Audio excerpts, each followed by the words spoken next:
Now, I'm going to hand over to myself here because I've been asked to spend a few minutes sharing some learnings from my own story working in sustainable business. As I mentioned, I've been working in sustainable business for about 25 years now, lots of different things done, but I'm just going to share from a personal perspective some lessons learned. Now, I think of working in sustainability as you need to be a change agent. And I think that all of us here on this call are change agents by definition. Everyone nominated is nominated because they're a fantastic change agent. Next slide, please. So, and I'm just going to pick a few themes and stories from some chapters. Firstly, when I'm growing up in Wilderness Wood here in Sussex, so a company that I ran called Beyond Green, a company you may have heard of, Ikea, where I was for 7 years, and then one of my current projects at Human Nature. Next slide. So this is where it all started for me. I was about 7 years old. I'd just cut my own hair, as you could see, and I was, as usual, wearing secondhand clothes from a jumble sale before that sort of thing was fashionable. But joking apart, when I look back, I think that actually my upbringing in a place called Wilderness Wood, a 64-acre woodland in Sussex, really set the scene for me in terms of my outlook on the world and my values both personally and professionally. So my parents were green well before it was fashionable. It was the secondhand clothes, it was no car, no TV, peeing on the compost heap. And at the time, well, as a child, I didn't think much of that, actually. I aspired to be like everyone else, but nonetheless, it did instill in me a deep personal connection with the natural world, which was literally my playground. And so I kind of learned before I was taught, if you like, to value and respect the natural world. That seemed a no-brainer for me. And it was only afterwards that I studied the environment and sustainability. So the idea that we need to protect and enhance the natural world that we rely on, because otherwise we have nothing, was very much my starting point. And it was then really working out that I wanted the good things in life as well. I loved fashion, I loved travel, and so on. And I think that personal connection and that tension, if you like, set up my journey, both personally and professionally, which has been to really think about, because we're not all going to live in a 64-acre wood, and because we all don't want to have to compromise, how can we make a sustainable way of life and doing business something that really is achievable, affordable, attractive, and accessible for as many people as possible. So that's really been my red thread, if you like, personally and professionally. Next slide. So I set up and ran a company called Beyond Green, were in about 2001, and we worked across a whole range of projects and initiatives, working with corporate clients, working with city leaders, working on media and communications projects. But the one question that really sat at the heart of everything we did was very simple. It was just saying, okay, well, given the state the world is in and that we want it to be, and given our needs and desires, how shall we live? And it was really about taking those big, often distant, scientific, intangible questions and applying them to everyday life, whether it's in our homes and our lifestyles and our consumer choices, or in the choices that we're making as business leaders. Next slide. And during that time and that portfolio, I guess one of my, as alongside the consultancy, I did quite a number of different media projects, because I really felt it was important that, as well as working with and talking with people who are specialists or people who were already very engaged and interested, we needed to find better ways to cut through to the mainstream. So to simplify, distill, and then amplify the messages around what is needed and what the opportunities are when we start to think about living more sustainably. And one of those projects was this one here with BBC. We made a series called Outrageous Wasters. And yes, that's me in a bin. And the idea was really to take some of Britain's most wasteful families and put them through a fast change process at a house of correction, which was actually a Mongolian yurt in a field in Wales with no running water, and so on, and really get them to try living differently for a week, and then a makeover on their homes. And it was fun TV, but it really, for me, reinforced something that I guess I already knew instinctively from my upbringing, which is that very often one of the missing links is experience. Particularly in Britain, we've not actually had that many opportunities to try living more sustainably in our everyday lives. And so it can feel quite intangible and difficult. And those families from that program, and that particular one was made in 2008, are still in contact with me, and they have changed their lives pretty fundamentally, personally, but also professionally, which is really encouraging to see. Next slide. And then in 2013, I was approached by Ikea, who were looking for a new head of sustainability. And to start with, I thought I'd help them find someone else because I had my own nice portfolio of work. But I became very intrigued and I ended up taking the job. And why did I do that? Well, as I said, I think that in sustainability, we need change agents. And I'd been working in sustainability 15 years or so by then. And some of the themes that I had seen emerging across all my work with different projects, different clients, was again this idea that if we are to get serious about sustainability, if we're to make sustainability mainstream, we need to find ways to make it relevant, attractive, and accessible. And the founder of IKEA, Ingvar Kamprad, had a phrase which really resonated with me, which is no method is more important than a good example. And IKEA is a business that actually really starts with and shapes how people live. And that mantra of an example has been in their way of business for 75 years.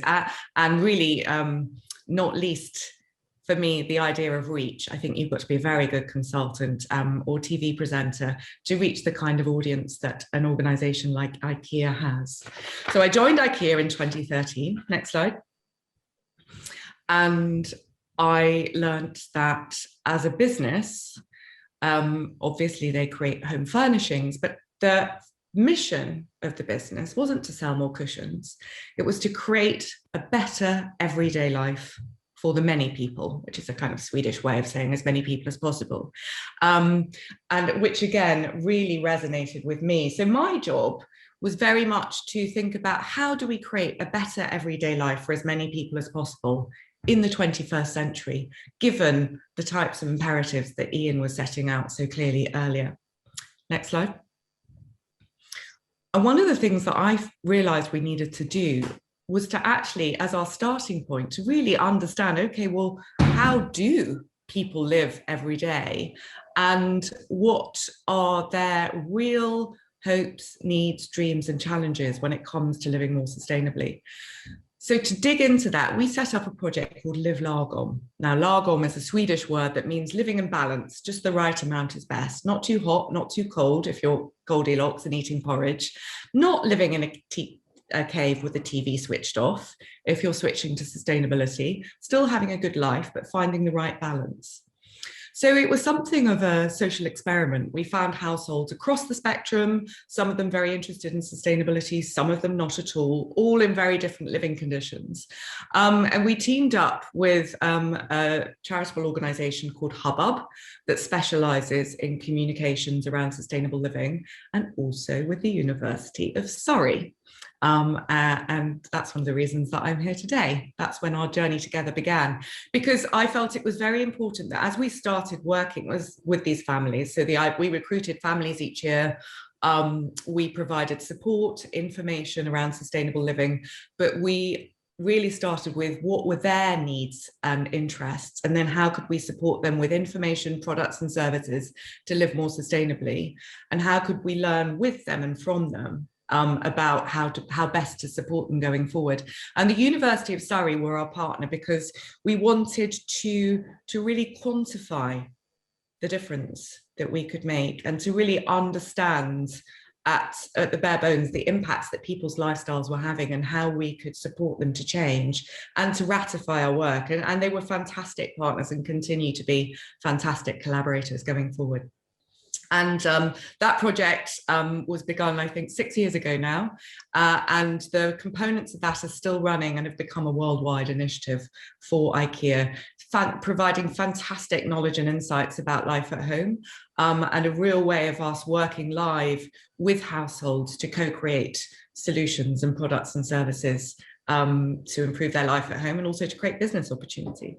Next slide, please. In 2017, I was invited to join the global team of IKEA, based in Sweden. And one of my first jobs was to work with colleagues to create a new global sustainability strategy for the business. It was under the umbrella titled People and Planet Positive. And this was, IKEA was already on this journey to think about what the business could do to be net positive. And what that really meant was to shift the dial from doing less bad, which can be quite a challenge anyway, having less of an impact, not to just stick at zero impact, but to really challenge ourselves to think, well, how could the world be better socially and environmentally as a result of IKEA being there? So this idea of net positive, regenerative impact. Next slide, please. And in doing that, we took a look at the world that we were in, and we looked forward to 2030 and challenged ourselves to think, well, what was the world likely to be like by then? What would some of the biggest challenges be that needed to be addressed? And then within that field of need, what role could a company like IKEA play in making that journey to net positive? Ian's already outlined for us many of the challenges. There are more than are here, but three of the big ones, this was 2 or 3 years ago now, that we identified were climate change. I would say that the other challenges to nature, including the rapid destruction of biodiversity, would also go on that list. Unsustainable consumption and consumption patterns, and profound inequality. Those were three of the themes that we felt we really needed to understand and address. Next slide.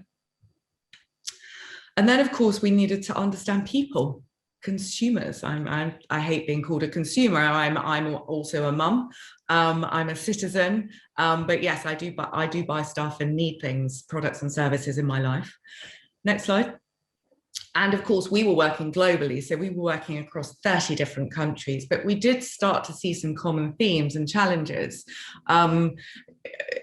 People all around the world are showing greater and greater levels of concern around climate change and clean air, other forms of air pollution and air quality, food and well-being, clean water, really fundamentally disliking wastefulness. And of course, shooting up the agenda in the last year, sadly, issues of public health. Next slide. And we also looked at people's interests and attitudes. And yeah, we really found this universal dislike across markets and across demographics of wastefulness. People hate the idea of being wasteful in their everyday lives. They want to do something about it. They want to have an emotional connection with their staff and the people around them and businesses. And they're starting to awaken to their influence, as we see with Fridays for Future and all the rest of those movements, and they want to be part of the change. People feel an increasing sense of urgency on all of these topics, and what they very often lack is agency.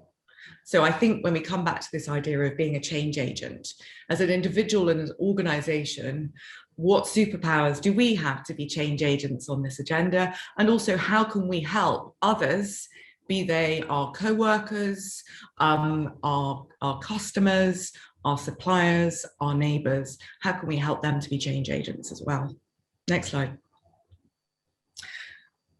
So in response to all of this, at IKEA, we felt that we could continue to improve on our own journey, getting our house in order, making sure that our supply chain and our operations were as sustainable as possible, that journey continues, of course.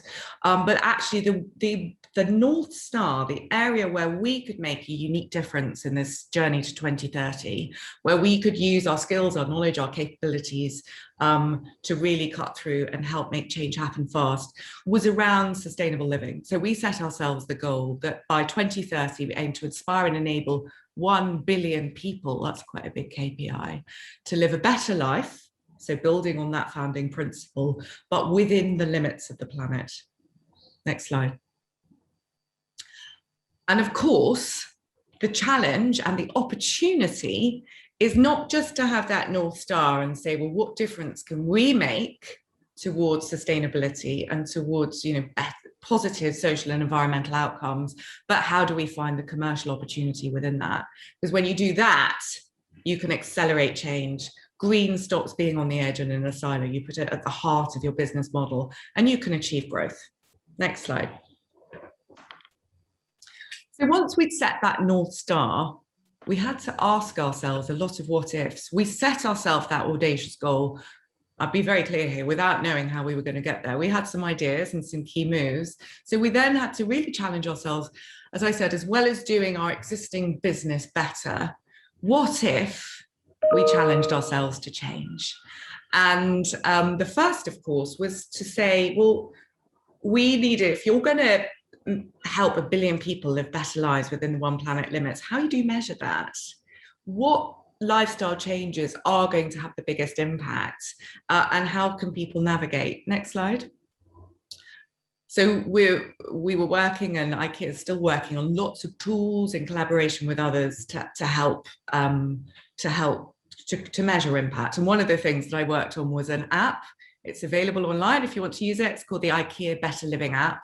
And it's a tool, it gamifies sustainable living so that you can sign on as a member of staff or as a customer or another citizen to try out sustainable living in your everyday life. You can see the impact that you have real life, whether it's on water, energy, waste, health, well-being, and you can see your own impact and you can see the impact of those around you so that you can start to compete and join a group and get that sense of your own agency and collective agency. So it's a great tool for the individual, and it's also a great tool for the business to get insight into what makes a difference and then to steer their offer accordingly. Next slide. We also challenged ourselves to think, well, what if we could start to create new areas of business? New slide, sorry.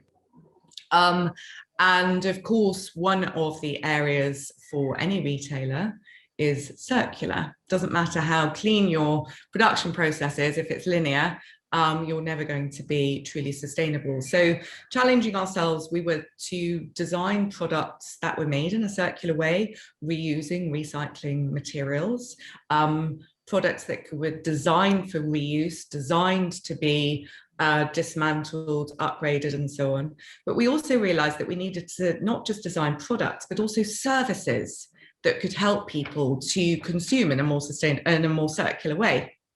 And that was a challenge for Ikea, because Ikea is very good at standardized business. You know, everyone's got the same bully bookcase and it looks and feels pretty much the same all around the world. But when it comes to thinking about services, one size fits all isn't such a great approach. So we had to challenge ourselves, next slide, to really go back to the principle of being customer led, like we did with Live Lagom. And so we had to go back into listening mode, and we worked with, and still Ikea works now with people all around the world to really understand, if you want to reuse, if you're in Copenhagen or if you're in Shanghai, what's your living situation and what sorts of services are going to help you to consume in a circular way? Next slide. So from all those conversations worldwide, we started to find some common themes. People have challenges on how they bring stuff into their homes, how they care for things to make them last longer, and then how they can pass them on in a circular way. So we dug into those themes, and there are projects all around the world for Ikea addressing circularity. And next slide. You've probably seen in the press, really proud that Ikea in the UK has now launched its buyback service.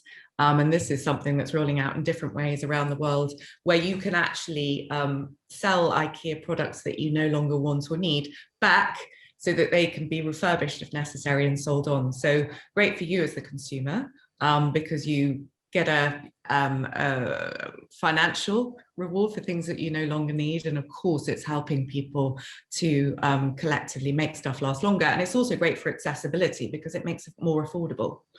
Next slide. Another thing that we challenged ourselves to think of is, what if we could create a new business around food?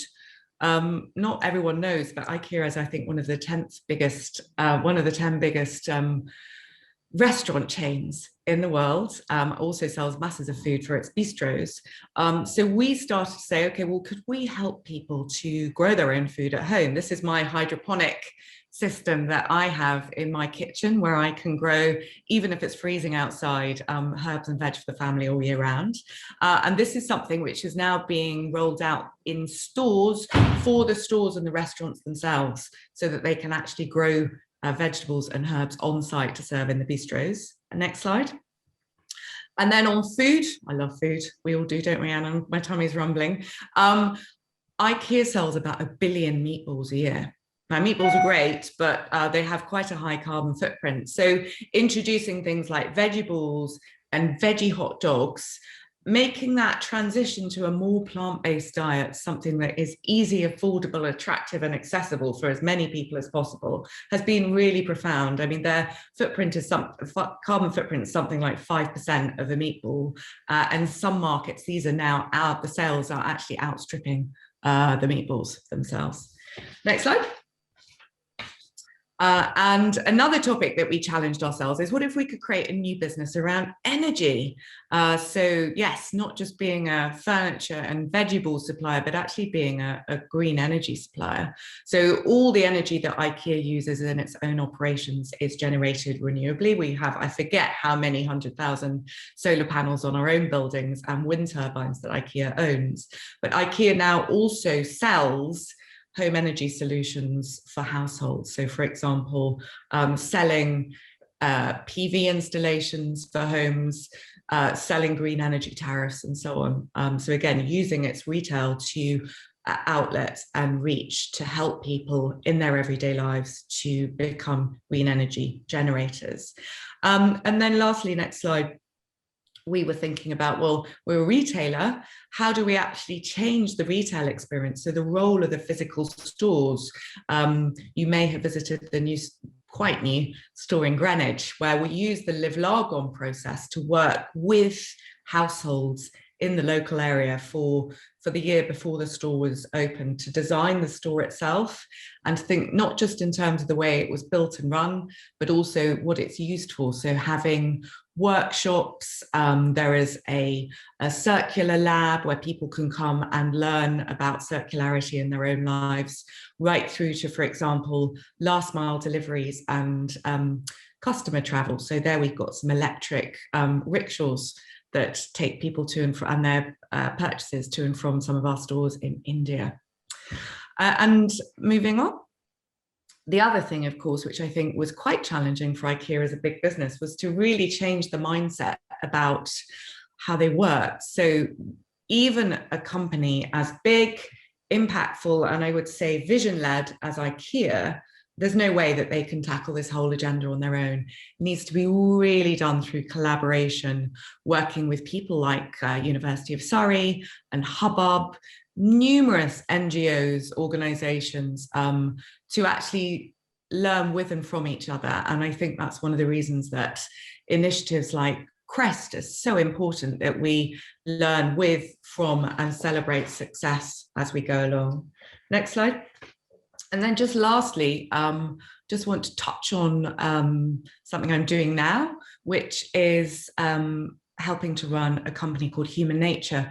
So what we're doing in Human Nature is we're taking all these lessons around sustainable living and challenging ourselves to use place. So the creation of neighborhoods, how they're designed and how they're run, to inspire and enable sustainable living here in the UK. The goal is to design and develop some of the UK's most forward-thinking places as a catalyst to mainstream sustainable living, going back to my point of the power of experience, and creating the opportunity for people to put the stuff into practice, for people to live, breathe, smell it, I think is one of the biggest change capabilities that we have. Next slide.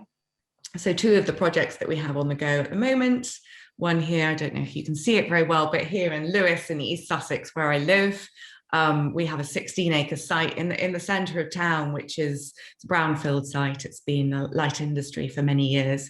And we're working here with the community, with local businesses to design how we can create a mixed-use neighbourhood that really does put all this learning into practice from around the UK, across Europe and beyond, to really create a place that really does make sustainable living easy and aspirational, and another similar project, slightly larger, in Norfolk. So a few stories there from me, and then just lastly, next slide, to sum up just in a nutshell a few of those lessons that I feel that I've learned. One is, whatever your business, whatever your context, always think about the outcome. What is it you're trying to change? And for me, asking how shall we live in this 21st century with the ecological and sociological challenges we face, how shall we make life better for people whilst addressing those limits is a very good place to start. Thinking about, really defining your superpowers. What's your North Star? Where can you channel your power, your focus, and capabilities to make a difference? Don't just stick with doing what you already are doing better. Ask yourself, what if? And harness the power of example and experience as you go along. Don't forget to measure impact, both to understand the impacts that you're having already, and see where you should be focusing your energy, but also to measure the change that you're achieving, because when people can see that and understand that, it's really motivating for them to try. Don't try and do it all on your own. Seek out unusual alliances. I hope that many of the companies who've been involved in Crest today will be working together going forward. And, we're never going to get there. This is a really big mountain. We are going to get there. We're getting there fast, but there's always going to be more to do. It's really important to celebrate the wins as you go along. And that's one of the reasons I'm so delighted to be involved in this inaugural Crest Awards.